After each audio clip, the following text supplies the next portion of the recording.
Hi, boys and girls. We finished the Lemony Snicket, A Series of Unfortunate Events, Book 1. This is the second book, and the first book was so much fun. I'm going to read this one. And then I think you guys are coming back to the library pretty soon, and so it'll be your choice to check them out. So, here again, A Series of Unfortunate Events, The Reptile Room by Lemony Snicket. I'm not a big reptile person, so I don't know if I'm going to like that. But let's see how it goes. This is a lovely pencil drawing.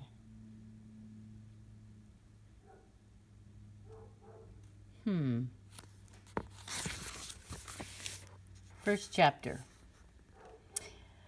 The sketch of road that leads out of the city past Hazy Harbor and into the town of Tedia is perhaps the most unpleasant in the world.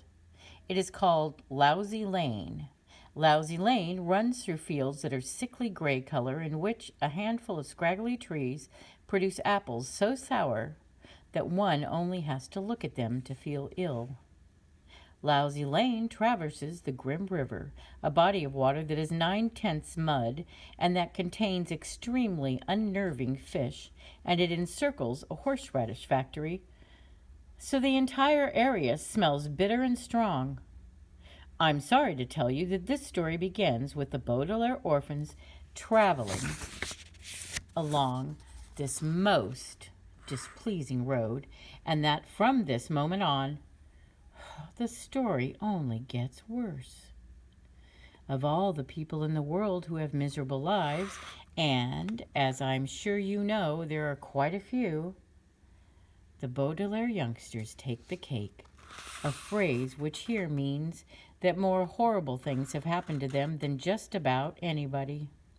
Their misfortune began with an enormous fire that destroyed their home and killed both their loving parents, which is enough sadness to last anyone a lifetime. But in the case of these 3 children, it was only the bad beginning. After the fire, the siblings were sent to live with a distant relative named Count Olaf, a terrible and greedy man. The Beaudelaire parents had left behind an enormous fortune, which would go to the children when Violet came of age, and Count Olaf was so obsessed with getting his filthy hands on the money that he hatched a devious plan that gives me nightmares to this day. He was caught just in time, but he escaped and vowed to get a hold of the Beaudelaire fortune sometime in the future. Violet, Klaus, and Sonny still had nightmares about Count Olaf's shiny eyes, and about his one scraggly eyebrow, and most of all about the tattoo of an eye he had on his ankle.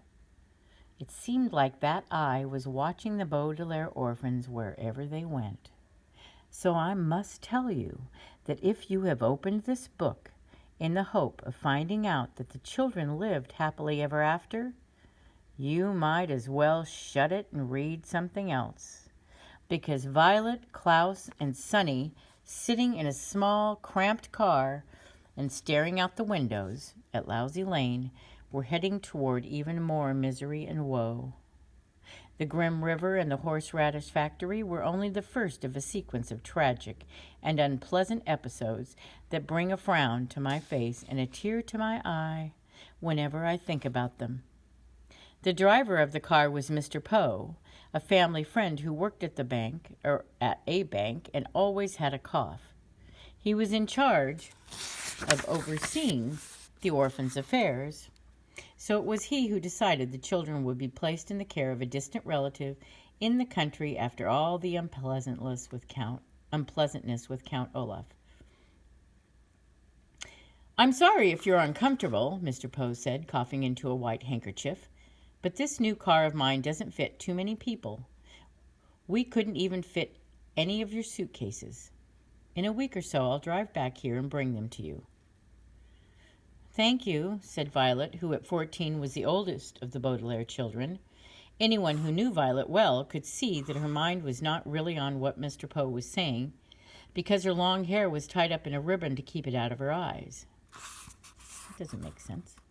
Violet was an inventor, and when she was thinking up inventions, she liked to tie her hair up this way. It helped her think clearly about the various gears, wires, and ropes involved in most of her creations.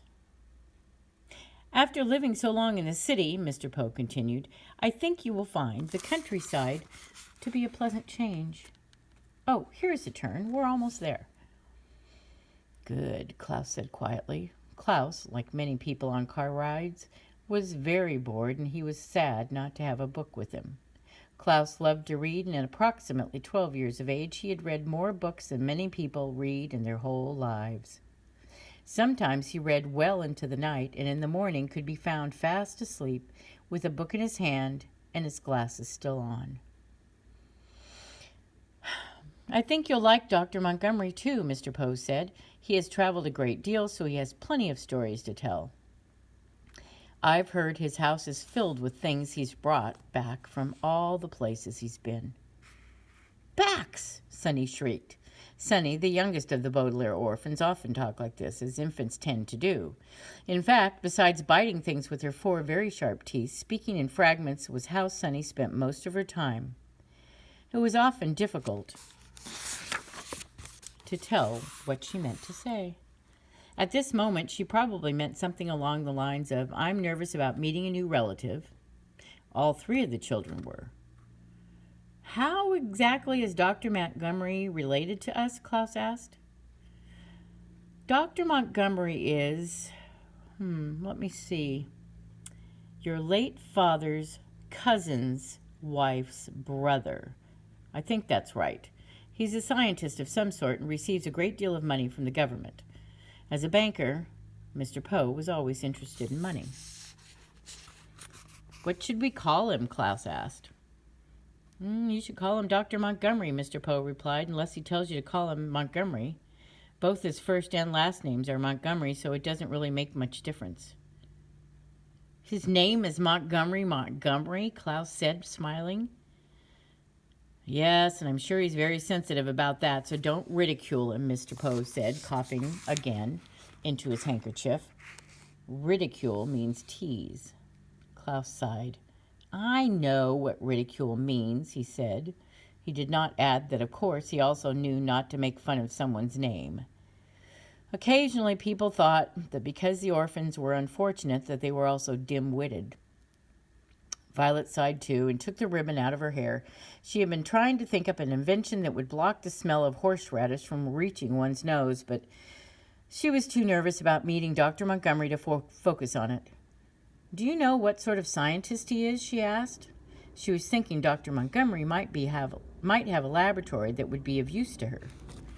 I'm afraid not, Mr. Poe admitted. I've been very busy making the arrangements for you 3, and I didn't have much time for chit-chat. Oh, here's the driveway. We've arrived. Mr. Poe pulled the car up a steep gravel driveway and toward an enormous stone house. The house had a square front door made of dark wood with several columns marking the front porch.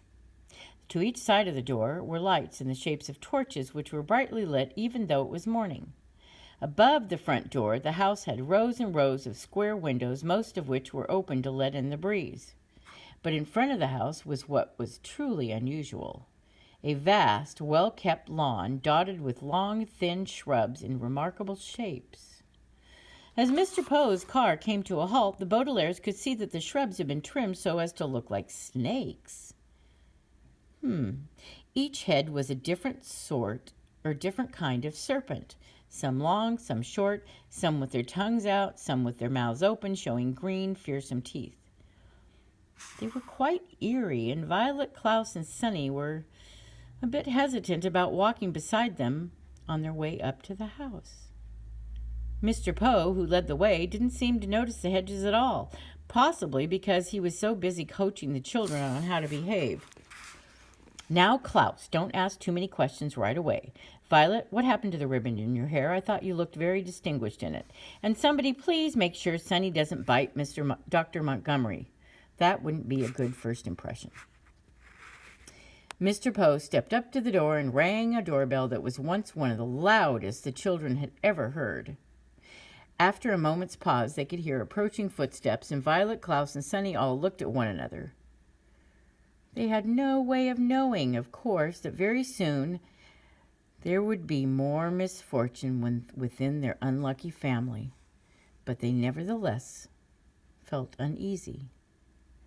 Would Dr. Montgomery be a kind person, they wondered? Would he at least be better than Count Olaf? Could he possibly be worse?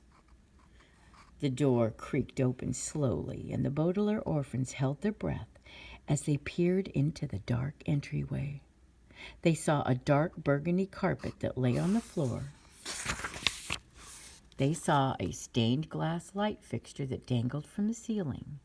They saw a large oil painting of two snakes entwined together that hung on the wall.